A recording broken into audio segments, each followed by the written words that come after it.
How to make Apple lid. Open the Settings app. Tap on the Settings app on your home screen. Tap on Sign into your iPhone or iPad/iPod. If you're already signed into an Apple ID, you'll see your name at the top. If not, you'll see Sign into your iPhone. Enter your information, enter your first and last name, birth date, and then tap Next. You'll be prompted to enter an email address. You can use your current email address or get a free iCloud email address. Create a password, enter and confirm a password. Make sure it's strong and something you'll remember. Set up security questions.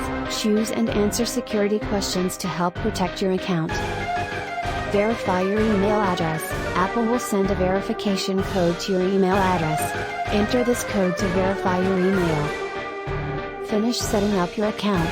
Follow the on-screen instructions to complete the setup.